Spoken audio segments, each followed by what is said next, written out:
Hello, my beautiful flower friends. I am back with part 2 of the How to Press Flowers FAQs. Hopefully, I will be answering your most asked questions in the second part as well. If you did not watch it yet, you can watch my part 1 of this video, and hopefully it gives you a good start to your flower pressing journey. Alright. If you see me looking over to the side, it's because I am looking at my notes. So this is going to be differently formatted. So let me know if you like this type and style of video as well. All right, let's get into it. The number one question is, what are the best techniques for different sizes and types of flowers? So for me, to sum it up, I would say that there are 3 different methods or techniques for different size and types of flowers. And you would use these depending on the size and type of flower that you are trying to press. The first is petal by petal. You would use this if you wanted to press a really thick flower, like a rose, for example. Pressing petal by petal ensures that you have good color retention. Number 2 is by thinning the petals out of the flower. So similarly, if you're trying to press a rose, what you could do is take some of those inner petals out so that in total that flower that you are left pressing is thinner. And the third way is to press a flower whole. This is mainly to use for flowers that are thinner. For this method, you can press hydrangeas. You don't need to take any of the petals apart. Of course, the whole hydrangea head you can try and press, but maybe the stem may be too thick, but you can press the flower head whole, or flowers like delphinium or larkspur, you can press whole as well, and they look beautiful when they come out of the press. So these are the 3 common techniques that I would say you can use depending on what type of size and flower you are pressing. Question number 2. What's the quickest, easiest, or cheapest way to press flowers? So I have a suggestion for each of those. The quickest way to press your flower is to use a microwave. I have a video on this and I will link it in the cards, but pressing in the microwave ensures a quicker result because you're using heat to dissipate all the moisture from the flower, so therefore it does speed up the process. There are some stipulations with this, so I do recommend for you to check out that video. Easiest way to press a flower. This is more dependent on the method more than the flower. Thinner flowers press easier and can be done using a flower press, a book, or a microwave. So in general, the easiest way to press flowers is not about the method, it's about the flower you're pressing. And cheapest.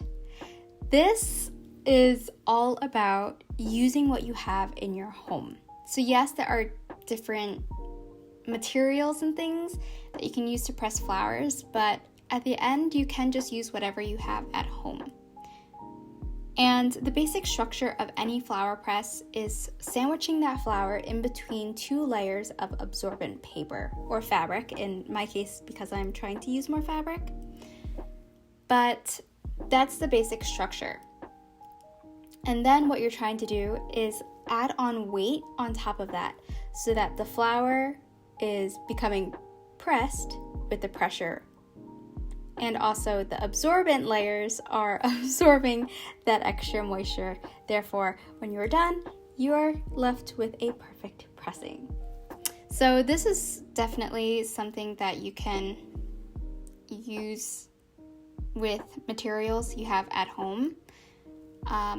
Scrap computer paper, books. What you just want to be mindful of is the texture of the surface you are using. So say you're using a Amazon package that you don't need yet and it's heavy and you want to put that on top, just make sure that it's a nice flat surface.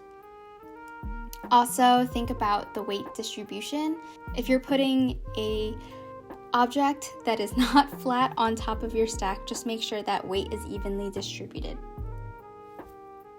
Question number 3. Any typical mistakes to avoid? So these are not about mistakes. It's more about materials and techniques that can give you results that you either love or hate, which is a non-answer, but it's my answer. What I often see people do is use paper towels in order to press their flowers. So this stack that I mentioned before, instead of using scrap paper or actual flower blotting paper, they use paper towels. And generally, you'll see paper towels have a design imprinted on them. And if you're using that to press your flowers, you're gonna get the imprint of the paper towel onto the flower. And I see people do that. Many people don't mind. So this is just a preference. This is something that you can try out for yourself and see what you like and what you don't like. I think also a big misconception about pressing flowers is that it's very simple. You can just take a whole flower, put it in between the pages of a book, put some more books on top of it, let it do its thing, and when you come back, you have a perfectly pressed flower. That is not the case. It does take technique and dedication, patience, finessing. And I think also this just comes down to preference. You can press a flower like that, but you could end up with a moldy flower or a more brown flower or just crispier flowers.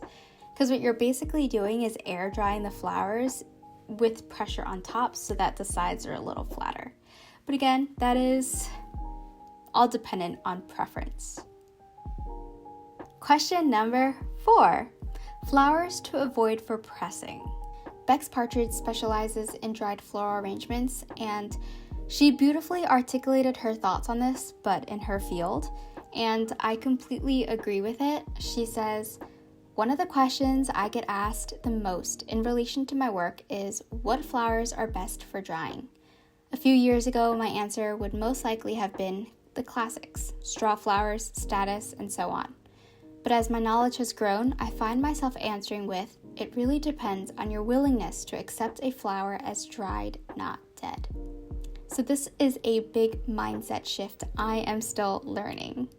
Technically, you can press all plants, but flowers that will look similar to their fresh dates are ones that are small and thin.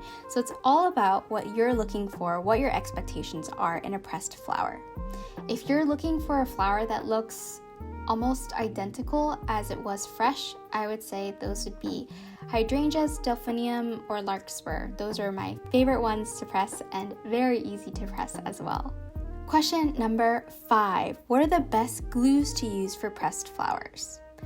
Personally, in my experience, I've used Eileen's Tacky Glue, Mod Podge, and Elmer's Glue Stick. Eileen's I found out to be a little too thick for my liking, but I've seen people mix water with the glue to make it thinner, and that works for them, and that could work for me, but Mod Podge is a consistency that I like already, so I recommend Mod Podge. And Elmer's Glue Stick I use for more delicate pieces of flower. It's a very lightweight glue which doesn't buckle the flower, which is perfect for delicate pieces. A safe choice would be to use any glue that dries clear. Question number 6. How to store pressed flowers. I do have a video dedicated to this, which I will also link in the cards. But long story short, I like to keep my pressed flowers in binders. What I do is each variety of flower is sandwiched between paper and then slipped into a plastic sheet protector. And then I write on with dry erase marker what type of flower that is. And so that helps me to organize my collection, and it also makes it very easy to transport.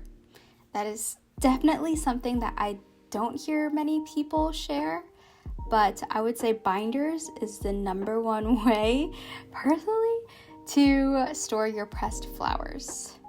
Last but not least, number 7. This one isn't a question, more of words of advice, and that's to manage your expectations. Not all pressed flowers will be perfect, and by perfect I mean look exactly as how they were fresh. Naturally, colors will change. Sometimes shapes will change too.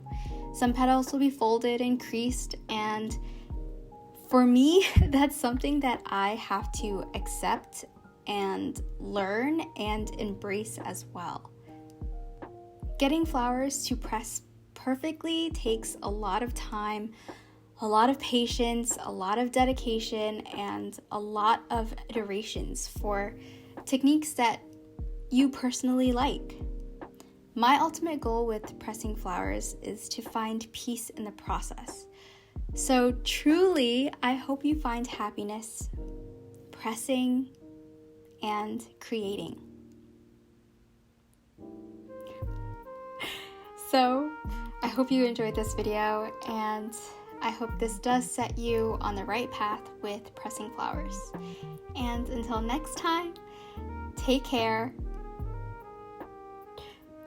Bye.